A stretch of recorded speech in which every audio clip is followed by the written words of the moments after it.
MTS ఎగ్జామ్కి సంబంధించి provisional answer key అయితే రిలీజ్ అయింది.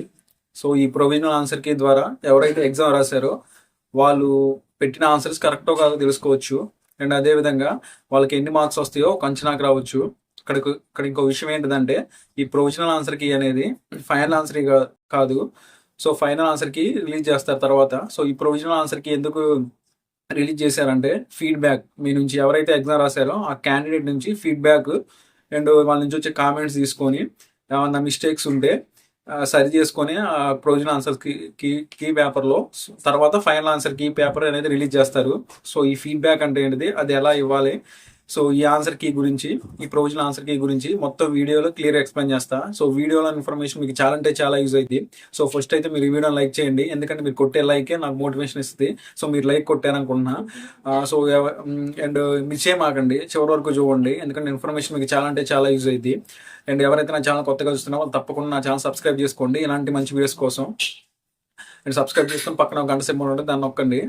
అండ్ మీ అందరికీ తెలిసిందే జీడిఎస్లో పోస్టల్ డిపార్ట్మెంట్ జీడిఎస్కి జాయిన్ అయితే అంటే గ్రామీణ డాక్ సేవక అంటే బీఫీఎం అవ్వచ్చు, బ్రాంచ్ పోస్ట్ మాస్టర్ అవ్వచ్చు, ABP assistant branch post master అవ్వచ్చు, డాక్ సేవక్ అవ్వచ్చు, ఈ ముగ్గురులో ఎవరైనా అవ్వచ్చు. వాళ్ళు ప్రమోషన్ పొందడానికి ఈ పోస్టల్ డిపార్ట్మెంట్ అనేది ఒక అవకాశం అనేది కల్పించింది. ఎందుకంటే అవకాశం ఏంటంటే ఎల్డీసీ అంటే ఈ పోస్టల్ డిపార్ట్మెంట్ వారు LDC limited department competition examination conduct చేస్తారు. దాని ద్వారా సో వీళ్ళు కనుక దాంట్లో క్వాలిఫై అయితే వీళ్ళకి ప్రమోషన్ అయితే వచ్చింది. ఆ ప్రమోషన్ అయితే జీడిఎస్ టు ఎంటీఎస్ అవ్వచ్చు, జీడిఎస్ టు పోస్ట్ మ్యాన్ అవ్వచ్చు, జీడిఎస్ టు పోస్టల్ అసిస్టెంట్ అవ్వచ్చు. నేను చాలాసార్లు చెప్పిన. సో ఎగ్జామ్ అయితే కండక్ట్ చేసింది. ఎగ్జామ్ కండక్ట్ చేసిన తర్వాత ఒక డైరెక్ట్గా రిజల్ట్ అనేది ఇయ్యరు, ఫస్ట్ ఒక ప్రొవిజనల్ ఆన్సర్ కీ అనేది రిలీజ్ చేస్తారు. సో దాని తర్వాత ఒక ఫైనల్ ఆన్సర్ కీ అనేది రిలీజ్ చేస్తారు. సో ఏదైనా సరే స్టెప్ బై స్టెప్ ట్రాన్స్పరెన్సీతో చేస్తారు, అది ఎక్కడ మిస్టేక్ లేకుండా చేస్తారు. సో దాంట్లో భాగంగానే మనకి మొన్న అంటే జూలై 11, 2026 మనకి GDS to post man exam అయితే జరిగింది. 2026 నోటిఫికేషన్ సంబంధించి దానిలో భాగంగా ఎగ్జామ్ అయితే కండక్ట్ చేశారుగా 11/6/2026. సో వాళ్ళు ఏం చేస్తారంటే ఈ ఎగ్జామ్కి సంబంధించిన ప్రొవిజనల్ ఆన్సర్ కీ అయితే రిలీజ్ చేశారు. సో ఈ ప్రొవిజనల్ ఆన్సర్కి మీ అందరికీ తెలిసిందే పోస్ట్ మ్యాన్కి 3 పేపర్లు ఉంటాయి, పేపర్ 1, పేపర్ 2, పేపర్ 3. అదేవిధంగా ఎంటీఎస్కి 2 పేపర్లు ఉంటాయి. సో ఒక పేపర్ అయితే తీసేశారు దాన్ని. సో ఇప్పుడు 2 పేపర్లు ఉన్నాయి. సో ఈ పేపర్ 1లో మనకి 50 మార్కులకు ఉంటుంది, పేపర్ 2లో పోస్ట్ మ్యాన్కి 25 మార్కులకి, పేపర్ 3లో పోస్ట్ మ్యాన్కి 30 మార్కులు అట్లా. సో ఇప్పుడు ఏం చేశారంటే పేపర్ 1లోనే మనకి పేపర్ 1 అనేది ఇద్దరికి సేమ్ ఉంటుంది, పోస్ట్ మ్యాన్కి ఎంటీఎస్కి సేమ్ ఉంటుంది అని చెప్పిన. సో 50 మార్కులు మెరిట్ పేపరు, పేపర్ 2లో 25, పేపర్ 3లో 30, అది పోస్ట్ మ్యాన్ కాబట్టి దానికి సంబంధించిన ఆన్సర్ కీ కూడా రిలీజ్ చేశారు. సో దాంట్లో కూడా ఏంటంటే ఇక్కడ సెట్ ఏ, సెట్ బి, సెట్ సి కావాలంటే స్క్రీన్ మీద చూపెడతా చూడండి. ఇది ఎట్లా ఉంటుంది. సో సెట్ ఏ ఉంది, సెట్ బి ఉంది, సెట్ సి ఉంది, సెట్ డి ఉంది ఫస్ట్ పేపర్కి. అదేవిధంగా సెకండ్ పేపర్ కూడా సెట్ ఏ ఉంది, సెట్ బి ఉంది, సెట్ సి ఉంది, సెట్ డి ఉంది 25 క్వశ్చన్లకి.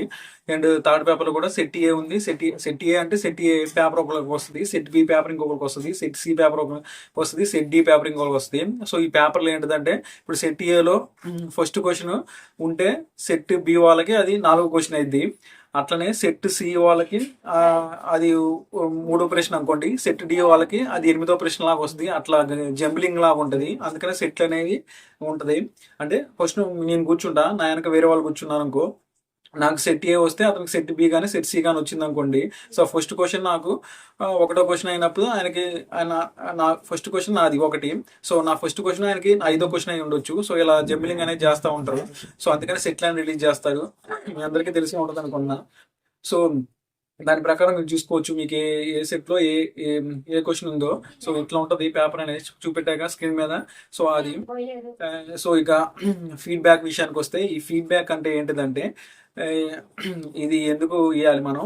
సో ఇప్పుడు ఎందుకు ఇవ్వాలంటే సపోజ్ ఇప్పుడు ఒక క్వశ్చన్ ఇచ్చారు, ఒక ప్రశ్న ఇచ్చారు, ఆ ప్రశ్నకి సంబంధించి ఆన్సర్ అనేది ఇప్పుడు ఫస్ట్ ఏ బి సేమ్ ఉందనుకోండి. సో ఫస్ట్ ఏ ఆన్సర్ కరెక్టే, బి ఆన్సర్ కరెక్టే. సో అప్పుడు మీరు ఏ కానీ బి కానీ పెడతారు ఎందుట్లో 2 కరెక్టే కాబట్టి. సో అట్లా కాదు, అదొక కండిషన్. సో ఇంకో కండిషన్ ఏంటంటే క్వశ్చన్ ఇచ్చారు, ఇప్పుడు 4 ఆన్సర్లు తప్పే, కరెక్ట్ ఆన్సర్ ఉంటుంది. సో ఏంటంటే కొంచెం డిఫరెన్స్ ఉంది, ఇటు కానీ కొంచెం తేడాగా ఉంది, లేకపోతే క్వశ్చన్ మిస్టేక్ అయ్యి ఉండొచ్చు. ఇలా క్వశ్చన్ పేపర్లో మిస్టేక్స్ ఉంటే, ఆన్సర్లో కానీ మల్టిపుల్ చాయిస్లో క్వశ్చన్స్లో కానీ మిస్టేక్స్ ఉంటే అదేంటిదంటే మనం అబ్జెక్షన్ పెట్టవచ్చు. సో ఎలా అలా పెడితే వాళ్ళు కన్సిడర్ చేస్తారంటే ఖచ్చితంగా కన్సిడర్ చేస్తారు. ఎందుకంటే నేను జరిగినప్పుడు నా ఎగ్జామ్ జరిగినప్పుడు ఎంటీఎస్ ఎగ్జామ్ రాసినప్పుడు మిస్టేక్ అయితే వస్తే నేను కూడా అబ్జెక్షన్ రైజ్ చేసిన. అబ్జెక్షన్ అంటే ఫీడ్బ్యాక్ ఇచ్చిన. ఆ ఫీడ్బ్యాక్ అనేది వాళ్ళు కన్సిడర్ చేశారు. నేననే కాదు, నా ఒక్కడే కాదు, ఇలా చాలా మంది ఇస్తారు ఫీడ్బ్యాక్ అనేది. ఖచ్చితంగా వాళ్ళు కన్సిడర్ చేస్తారు. మీరు కనుక ఆ క్వశ్చన్ పేపర్లో ఒక ఆన్సర్ ప్రొవిజనల్ ఆన్సర్ కీలో గనక మీకు ఒకవేళ తప్పులాగా అనిపించింది, మీరు పెట్టిన ఆన్సరే కరెక్ట్, సో అది ప్రాక్టికల్ కూడా అదే కరెక్ట్ అని మీకు అనిపిస్తే మీరు ఖచ్చితంగా ఫీడ్బ్యాక్ అనేది రైట్ చేయొచ్చు. సో అది ఎలా పెట్టాలంటే ఎలా పెడితే అలా పెట్టకూడదు, ఒక ప్రాసెస్ ప్రకారం ఉంటుంది. ఆ ప్రాసెస్ ఏంటో ఇప్పుడు మీకు చెప్తా.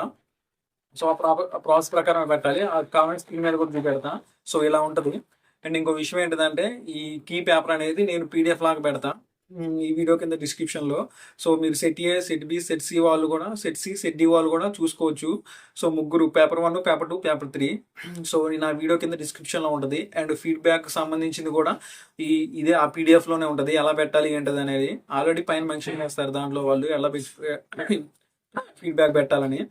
సో ఈ వీడియో కింద డిస్క్రిప్షన్లో, ఈ వీడియో మొత్తం చూడటం అయిపోయిన తర్వాత డిస్క్రిప్షన్లోకి వెళ్ళి ఆ పీడిఎఫ్ డౌన్లోడ్ చేసుకుంటే మీకు ఆ ప్రొవిజనల్ ఆన్సర్ కీ ఉంటుంది. ప్లస్ దాంతోపాటు ఫీడ్బ్యాక్ ఎలా పెట్టాలనేది లాస్ట్ పేజ్లో ఉంటుంది. అది ప్రొఫార్మ్ అనేది లాస్ట్ పేజ్లో ఉంటుంది. మొత్తం 2 పేజీలు ఉంటాయి, దాంట్లో 3 పేజీలు ఉంటాయి. 3వ పేజీ లాస్ట్ది చూసుకోండి. అండ్ ఇక ప్రొఫార్మా ఎలా ఉంటుందంటే ఫస్ట్ ఎలా పెట్టాలి, ఫస్ట్ సీరియల్ నెంబర్ వేయాలి, తర్వాత name, hall ticket of the candidate. అంటే ఎట్లా అంటే వాళ్ళ పేరు అండ్ హాల్ టికెట్ నెంబర్ కంపల్సరీగా వేయాలి. అండ్ పేపరు, తర్వాత వచ్చేసి పేపర్ 1 చూడండి, స్క్రీన్ మీద కూడా చూపెడుతున్నా. సో ఇలాగే ఉంటుంది. So paper 1, paper 2, paper 3. And series of booklet. A series booklet series ఏంటిది, ఏనా, బీనా, సీనా, డీనా. అండ్ క్వశ్చన్ నెంబర్ ఏంటిది, క్వశ్చన్ నెంబర్ రాయాలి. తర్వాత details of the question with all 4 answers. So ఇప్పుడు ఆ క్వశ్చన్ రాసి 4 ఆన్సర్స్ రాయాలి. సో ఆన్సర్ పర్ ప్రొవిజనల్ కీలో ఆన్సర్ ఉంది. సో ఆన్సర్ పర్ క్యాండిడేట్ అంటే మీ పాయింట్ ఆఫ్ వ్యూలో ఏది కరెక్ట్ అనేది అక్కడ మెన్షన్ చేయాలి. తర్వాత వచ్చేసి కామెంట్స్ అంటే కామెంట్స్ కానీ ఇన్స్ట్రక్షన్ కానీ, అంటే ఆ క్వశ్చన్కి సంబంధించి మీరు ఏం రాయాలనుకుంటున్నారో అక్కడ రాయొచ్చు. సో ఇది ప్రొఫార్మా అయితే ఇలాగే పెట్టాలి. మరి మీరు చేతితో రాసి దాన్ని అప్లోడ్ చేయడం కాదు. సో ఈ ప్రొఫార్మాని ఎవరికి పంపించాలంటే నేను ఆల్రెడీ పీడిఎఫ్ లాగా పెడతాను నాకు ప్రొవిజనల్ ఆన్సర్ కీకి సంబంధించి. సో ఆ పీడిఎఫ్లో మెన్షన్ చేశారు, ఫస్ట్ పేజ్లోనే ఉంటుంది. సో ఈ ప్రొఫార్మా ఎవరికి పంపించాలనేది, సో వాళ్ళకి పంపించాలి. అండ్ గుర్తుపెట్టుకోండి, ఎవరైనా పెట్టుకోవచ్చు. GDS to MTS అయినా పెట్టుకోవచ్చు. Feedback GDS to post man అయినా పెట్టుకోవచ్చు. ఇద్దట్లో ఫస్ట్ పేపర్ అనే కాదు, సెకండ్ పేపర్లో ఏమైనా డౌట్ ఉన్నా పెట్టుకోవచ్చు, థర్డ్ పేపర్లో ఏమైనా డౌట్ ఉన్నా పెట్టుకోవచ్చు పోస్ట్ మ్యాన్ అయితే. సో MTS పెట్టుకోవాలని రూల్ ఏం లేదు. సో MTS ఫస్ట్ పేపర్ కాబట్టి వాళ్ళు ఫస్ట్ పేపర్, పోస్ట్ మ్యాన్కి 3 పేపర్లు ఉన్నాయి కాబట్టి వాళ్ళు 3 పేపర్లో ఏమన్నా మిస్టేక్స్ అనిపించిన క్వశ్చన్స్ ఆన్సర్స్లో వాళ్ళ ఫీడ్బ్యాక్ అనేది పంపించుకోవచ్చు. అండ్ ఇది గుర్తుపెట్టుకోండి, ఇది వచ్చేసి ప్రొవిజనల్ ఆన్సర్ కీనే, ఫైనల్ ఆన్సర్ కీ కాదు. సో మీ ఫీడ్బ్యాక్ అంతా గ్యాదర్ చేసిన తర్వాత సో అందరికి కన్సిడర్ చేస్తారు, మీరు పెట్టిన అన్ని కన్సిడర్ చేసి అప్పుడు ఒక ఫైనల్ ఆన్సర్ కీ అని రిలీజ్ చేస్తారు. సో అదే ఫైనల్ ఆన్సర్ కీ. అండ్ ఇంకో విషయం ఏంటిదంటే ఈ జాబ్ గురించి, ఈ MTS జాబ్స్ గురించి కానీ, ఈ డిపార్ట్మెంట్ ఎగ్జామ్ గురించి కానీ ఏమైనా డౌట్ ఉంటే కింద కామెంట్ చేయండి. కామెంట్ ఖచ్చితంగా రిప్లై ఇస్తాను. అండ్ ఈ వీడియో మీ ఫ్రెండ్స్ ఎవరికైనా యూజ్ అవుతుంది అనుకుంటే ఖచ్చితంగా షేర్ చేయండి. And thanks for watching my video.